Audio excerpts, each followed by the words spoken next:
Bharatiya Janata party Lok Sabha ఎన్నికలకు సంబంధించి వాళ్ళ మేనిఫెస్టో 14 అంశాలతో ప్రకటించారు.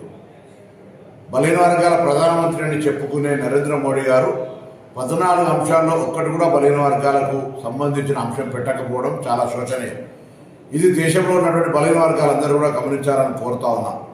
దాంతోపాటుగా 10 సంవత్సరాలుగా ఉన్న వ్యక్తి మిగతా వర్గాల రిజర్వేషన్ ఇవ్వడానికి వ్యతిరేకం కాదు, కానీ బలహీన వర్గాలకు సంబంధించి ఒక్కటి కూడా సంక్షేమ కార్యక్రమం కానీ లబ్ధి కానీ జరిగే నిర్ణయం తీసుకోనటువంటి ఈ ప్రధానమంత్రి పట్ల దయచేసి బలహీన వర్గాలు ఆలోచన చేయండి.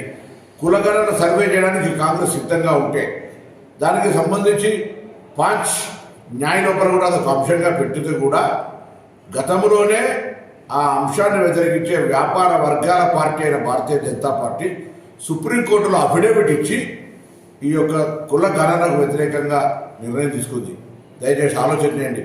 ఎంత బీసీలు ఉన్నారో, ఎంత ఎస్సీలు ఉన్నారో, ఎంత ఎస్టీలు ఉన్నారో, ఎంత మైనార్టీలు ఉన్నారో, ఎంత ధనిక వర్గాలు ఉన్నారో తెలిస్తే వాళ్ళకంత న్యాయం చేయొచ్చు అనే ఆలోచనతో ఒక సామాజిక స్ఫూర్తితో కాంగ్రెస్ వ్యవహారం చేస్తే పూర్తిగా వ్యాపార వర్గాల పార్టీగా వ్యవహరిస్తున్నటువంటి నరేంద్ర మోడీ బీజేపీ ప్రభుత్వం వాళ్ళ మేనిఫెస్టోను దయచేసి ప్రతి బీసీ చదవండి. కాంగ్రెస్ మేనిఫెస్టోను కూడా చదివి మీరు నిర్ణయం తీసుకోవాలని సందర్భంగా తెలంగాణ బలహీన వర్గాల శాఖ మంత్రిగా ఈరోజు కాంగ్రెస్ పార్టీ తెలంగాణ రాష్ట్రంలో కులగణన సర్వే చేస్తూ ఉంది.